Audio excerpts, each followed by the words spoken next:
Hello,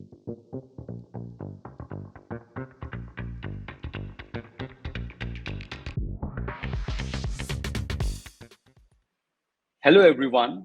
Welcome to today's masterclass number 7. This masterclass is part of our 12 expertly designed webinars to equip you with the valuable insights, strategies, and best practices of top performing sales reps. Before we begin, let me quickly go over a few housekeeping items.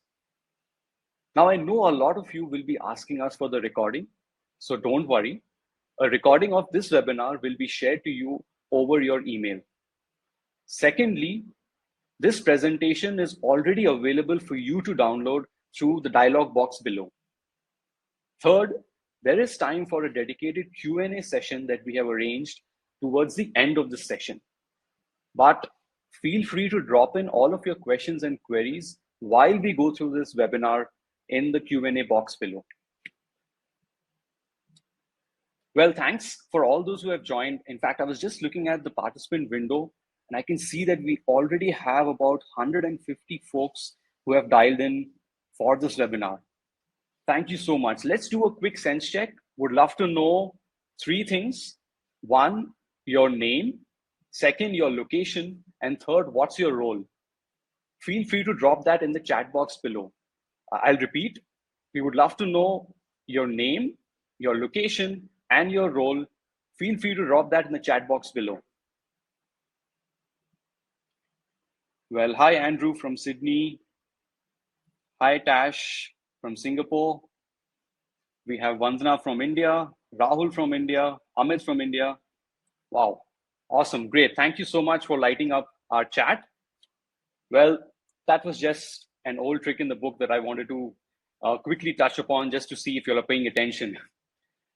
But anyways, thank you so much for joining again. We'll quickly get into the agenda of today's session. And before that, a quick introduction. So I'm Adrian, and I'm a relationship manager within the mid-market team here in India. As a relationship manager, we partner with our customers to ensure that the LinkedIn Sales Navigator program is aligned to their business objectives. We also help them guide the overall ROI delivery to ensure that they are able to scale the program. And we also manage all of the commercial aspects of our partnership with our customers. And joining me today is Kunal, who heads one of the enterprise businesses here at LinkedIn. I'll quickly hand it over to him for introduction. Thank you, Adrian. Hello, everybody. My name is Kunal, and I manage the enterprise business for LinkedIn Sales Solutions in India. I have a hybrid team of hunters and farmers. I can see all the hunters and farmers on the chat here. So keep the questions coming. I'm going to be talking about Sales Navigator today and precisely how sales leaders can use Sales Navigators.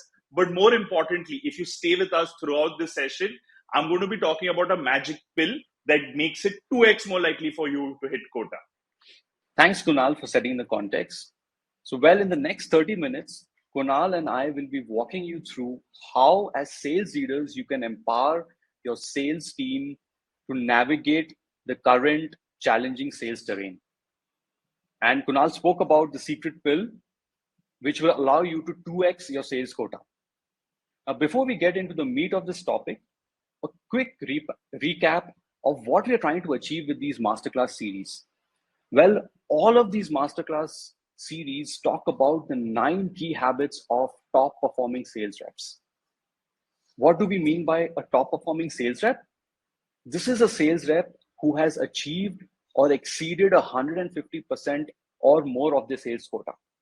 And these are the core 9 key habits of those top performing sales reps, which we are trying to showcase in these masterclass series. Well, I know all of us here on this call would love to be top performing sales reps.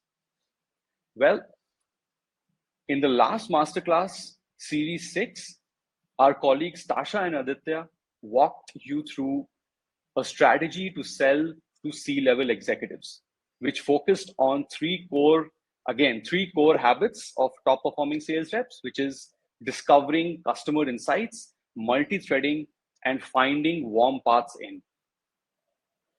I'll hand it over to Kunal to set the agenda for today's masterclass number 7. Thank you, Adrian, for that. And I know that you can see the 5 bullet points of the agenda that we want to cover today. But before we do that, I want to quickly bust a myth. When we talk about Sales Navigator, right? When we talk to business owners, when we talk to sales leaders, the first thing that they come up and tell us is that, yeah, Sales Navigator is for my teams, it's for my hunters, it's for my farmers, it's for my key account manager, right? It's not for us to use. But that's a myth according to us, right? We've seen in successful organizations where reps hit 150% plus, the sales managers and sales leaders that collaborate with the reps in the field, those are the organizations that would hit quota, and they would really smash it out of the park, right? And again, right, I'm going to dive into this, but I want to take a step back and I want to talk about the current B2B selling environment, right? We all know about the fact that interest rates are at an all-time high. There is recession in several countries. There is war that is going on in Russia and Israel, and because of all of this, there's a lot of economic uncertainty, right? This economic uncertainty is hitting all of us, right? We've seen that reps are finding it difficult to sign bigger logos. Reps, the deal sizes have gone down, the conversion rates are at an all-time low. To add to this misery, there is more consensus driven selling. What does this mean, right? Per Gartner, for any enterprise deal, there are more than 11 decision makers that you need to map and influence. 11 decision makers, right? That's very complex. In fact, at LinkedIn, what we are seeing that in most organizations, if you are not multi-threaded with 7 to 11 people, your deal is will be more likely considered as a risk. And the third thing, something that I really hate, is a rise of no decision losses. And what does that mean? It's status quo, right? When you imagine going through a sales cycle and then the decision maker not taking a decision or just stalling the decision, that's something that is, according to me, a big pain area for all the sellers today, right? And all of this is making sellers miss their quotas. Now, organizations and business leaders are taking steps to correct this, right? And I would love to know in the chat if what is your company or your organization doing to mitigate the risk we spoke about in the earlier slide, right? At LinkedIn, we are focusing a lot on performance management, on coaching. We are focusing on pricing and positional changes. I know a lot of organizations have invested into lead gen initiatives, into tools, right?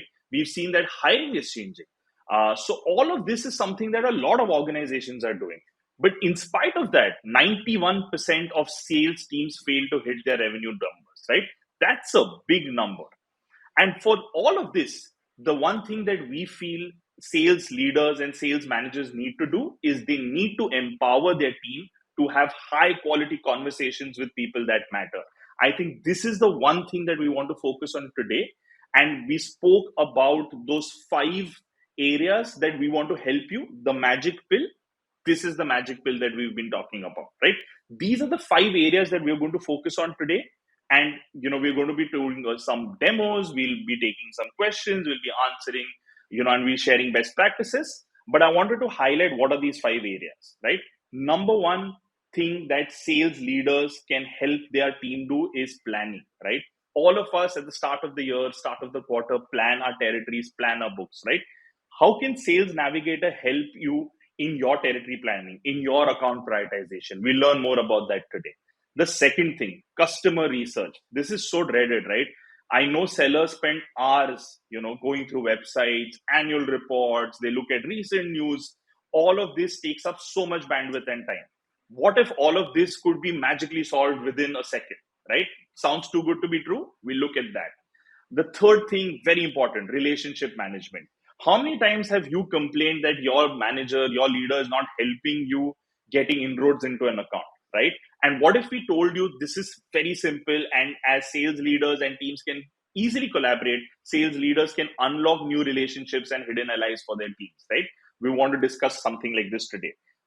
Fourth thing is deal coaching, right?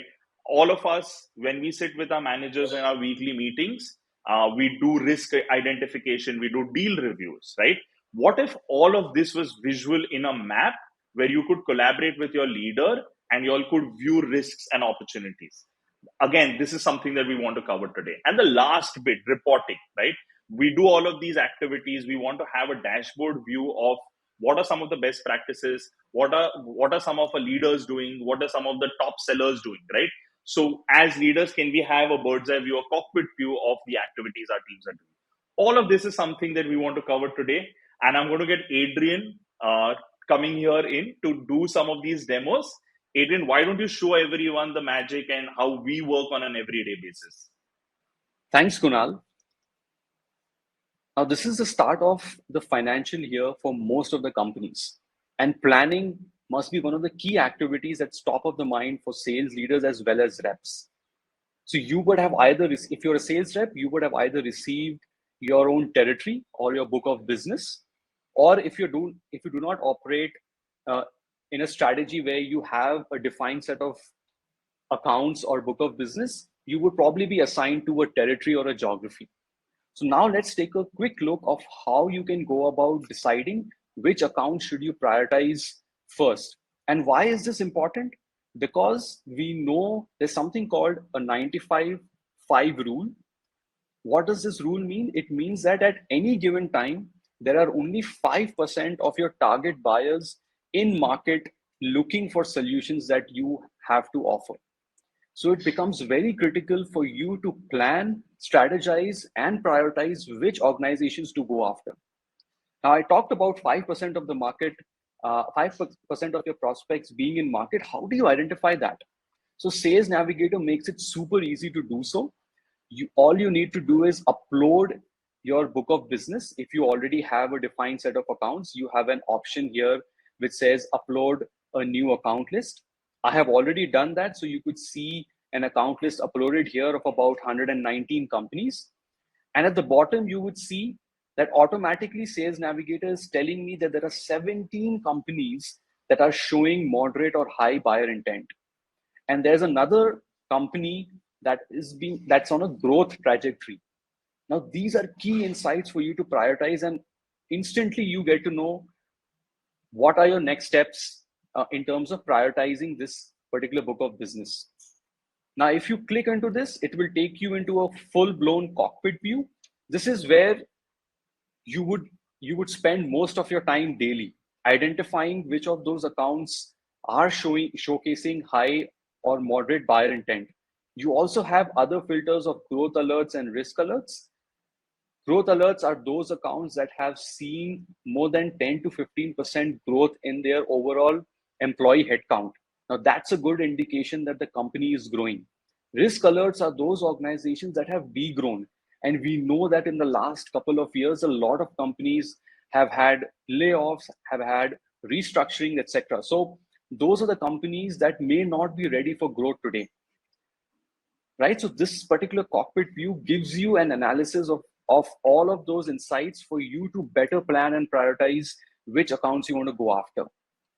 You can also layer in this data with category intent, with some lead recommendations, with connection paths, etc. So all of these insights are available for you to plan and prioritize better. I'd also like to quickly touch upon category intent.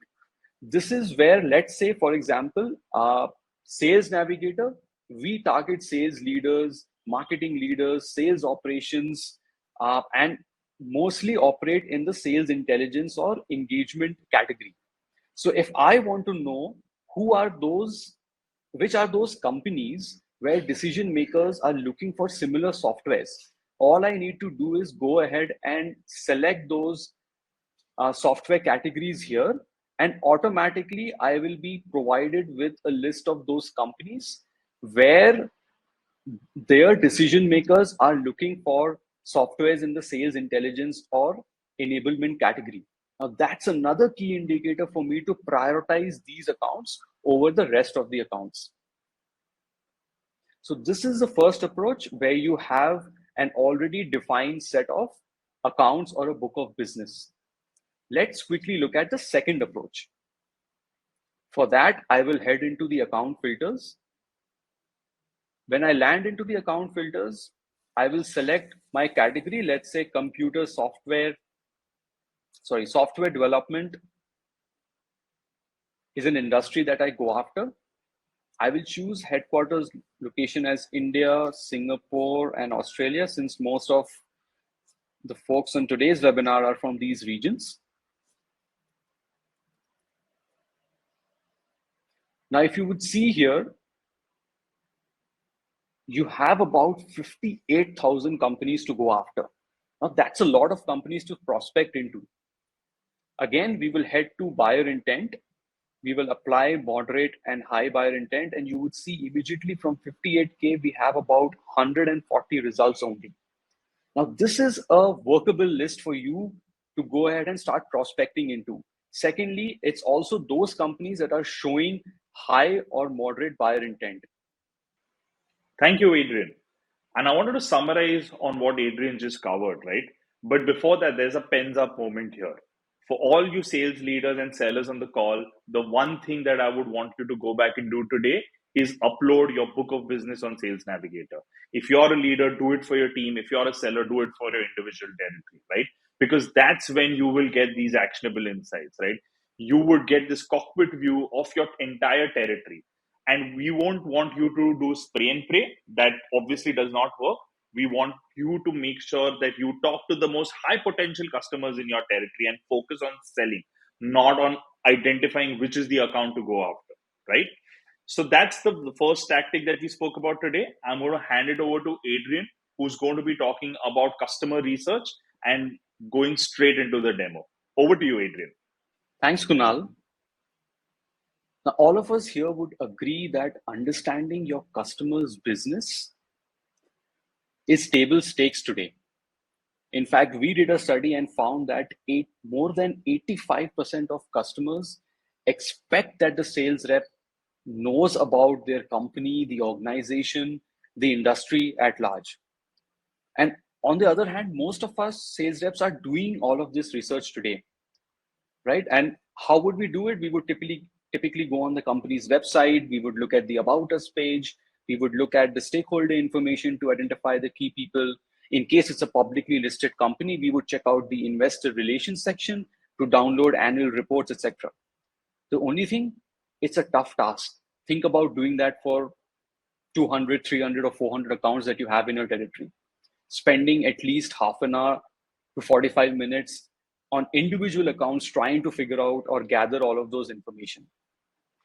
Right? So what if on a click of a button, we are able to tell you all of the information you need to equip yourself with the knowledge and understanding about that customer, right? So if you see on my screen, we are in the account page and we have something called the account IQ. Now, what is this? This is a quick summary of how does the company make money?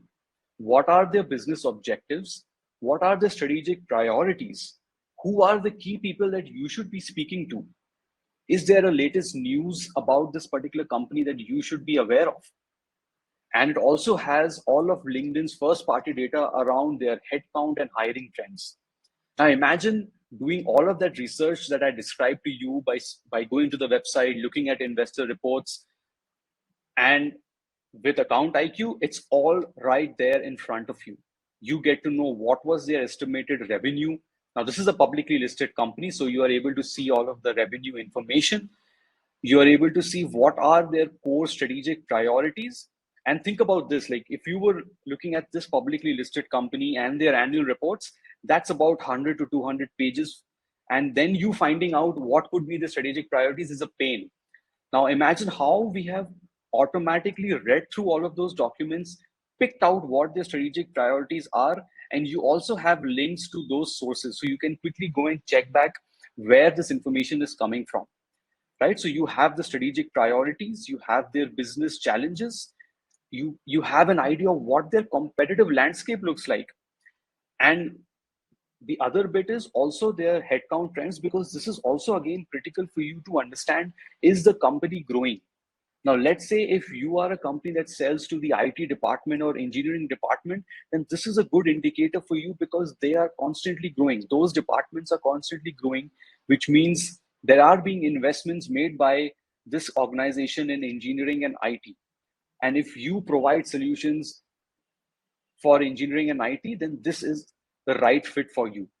On the right hand side, you have some of the latest news about the company. And like I said, it also tells you who are some of the key people that you should be speaking to at this organization. right? So think about the first scenario where you're doing all of this research and homework and spending at least half an hour to 45 minutes versus spending 2 minutes with all of the information right in front of you. Kunal, what do you think? Anything that you would like to add here? No, thank you, Adrian. But from my perspective, account IQ is an absolute game changer, right? So bye bye painful research and hello account IQ. So I personally use this before any meeting, right? So if a lot of times we all have seen we are into back to back meetings.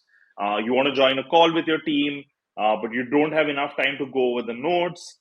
I just look at account IQ. It gives me a summary of what I need to know about the account and I get into the meeting, right? So I'm encouraging sales leaders to see account IQ themselves and obviously push their teams to use it on a day to day basis.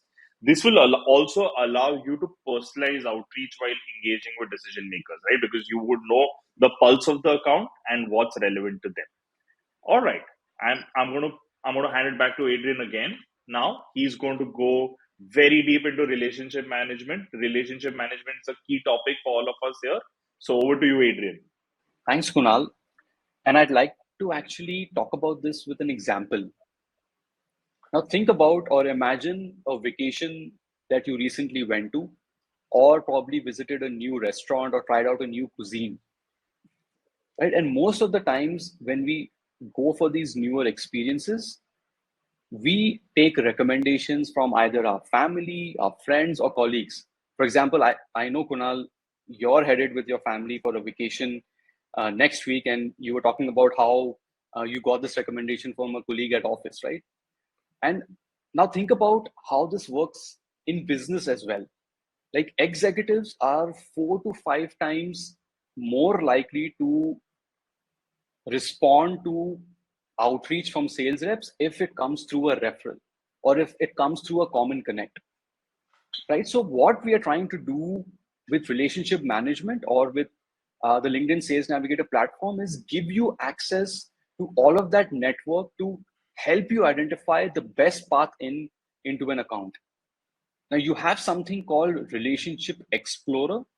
This is available in the account page and is available for all of your accounts, right? Now, what this tells you, this gives you the top 8 people who are your best bets when you're trying to penetrate or get a foot into the door in this account.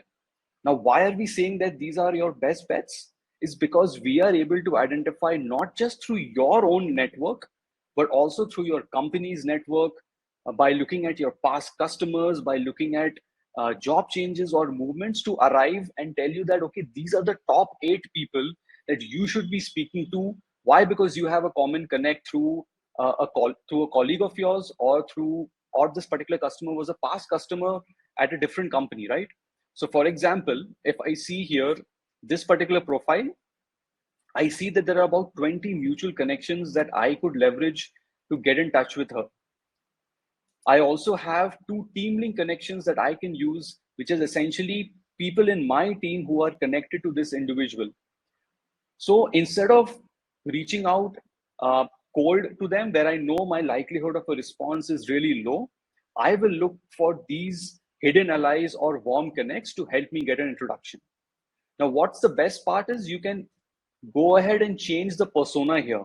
So let's say if you are targeting IT or engineering related decision makers, you would want to see what kind of connects exist with those set of decision makers. So you can go ahead and change the persona here, and automatically the top 8 people that you're seeing on the screen will change according to that persona, right? So this becomes very critical for you to plan when you are planning to penetrate into an account by identifying who those hidden allies are. The other way for you to do this is if you go to the lead filters, and let's say you select your account list, which is essentially your book of business, and you want to figure out what are the different warm paths or warm hidden allies available in this particular account list. So you go ahead, choose your account list here, and if you scroll on top, you see LinkedIn Sales Navigator has automatically made it very easy for you. You have these toggles available here that tell you that the moment you turn this on, It's telling you that these are the 28 people that were past customers. And we know that customers who have already worked with you, there's a higher or a more likelihood of them availing your services when they join a new organization. So you get to know exactly who those people are. You also get to know who are your past colleagues, who have worked with you in previous organizations. So all of these options are available at a click of a button for you to penetrate and manage relationships, identify those hidden allies while penetrating into an account. Again, I'll pass it over to Kunal and would love to know his thoughts on this. No, thank you, Adrian. I absolutely love Relationship Explorer. When I sit with Adrian or I sit with others in my team, we open Relationship Explorer and we prospect together, right? Because the view that a seller would get on their Relationship Explorer would be completely different to what their leader or their manager has on Relationship Explorer. This is because you have your own relationships, you were in different companies, you went to colleges probably in different cities, so it's essential that when you collaborate and work together as a team, both the seller and their leaders need to look at their own relationship explorer, right? As sales leaders, I would request all of you on the call to make sure you're helping your sellers and unlocking those key relationships and accounts that probably only you have to your team, right? Pass the goodness of your relationship to your team so that your team can progress their account and take it to a closed one opportunity stage, right? Adrian, I'm going to hand it back to you. And why don't you take everyone through deal coaching? Thanks again, Kunal. A question to the audience. Now, did you know 8 out of 10 sellers lost a deal because their champion left the organization? Now, you would have also heard Kunal and even in the previous master classes where we spoke about this stat from Gartner that there are about 11 plus decision makers that are involved in a sales cycle. And again, that goes back to the consensus based selling, which has made B2B selling tougher in the current context, right? So, how do you begin your multi threading journey? On Sales Navigator, again, if you're on the account page, you have, if you scroll down, you have something called the relationship map. Now, this allows you to manage all of your relationships within an account. You would keep hearing this from your sales managers or sales leaders to identify different business units, to identify different stakeholders. Now, all of us may be doing that today, but most of that information would either be in our CRM or maybe in a notebook or maybe in our head, right? So, with relationship map, what you can do is you can organize, visualize, and map out everything so that it's easy for you to organize and discuss this with your sales leaders as well. So, for example, if you see a relationship map here, where I have gone ahead and mapped out the various stakeholders that are involved in a sales cycle. Now, you may ask me a question that how would I get to know who those stakeholders are? Well, these are stakeholders that you would understand and identify through your primary research. Sales Navigator has the advanced search functionality where you go ahead and identify different stakeholders. You would also have conversations with your customers. The whole idea is you put in all of that knowledge into building this relationship map. So, here, for example, I have built a relationship map right from the CEO, who is the ultimate decision maker, right to my product champion, who the various business stakeholders are. Now, this allows you to easily collaborate, right? So once you have created your relationship map, you can go ahead and share it with your manager so that they too have access to this map and can coach you accordingly. The second important aspect is you would also want your manager or your cross functional teams to build relationships, especially in your large or key accounts. So, for example, in this account, I have held Kunal responsible to building relationships with the Chief Growth Officer and the CEO. I have held my marketing counterpart accountable to ensure that she is able to build relationships with the VP of marketing. And all of that you can easily manage. So, this is the map view. Then you also have a list view where you can go ahead and tag who those people are that you want to map these decision makers to. So that's how simple it is for you to ensure that you are able to visualize and map out all the various stakeholders that you are speaking to, or probably have to map out in the future, to ensure that you are able to close this deal successfully. Again, I'll hand it back to Kunal to give his insights and thoughts about coaching, especially on the relationship building and multi-threading piece. Thank you, Adrian. Relationship maps are so powerful, right? This is a visual representation of an org chart. For your next team meeting, as sales leaders out there, I would encourage you to make sure that your reps have completed at least 2 to 3 account maps for the top deals, right? You don't need to go ahead and do it for their entire territory, but encourage each seller in your team to do it for the top 2 or 3 deals that they're chasing.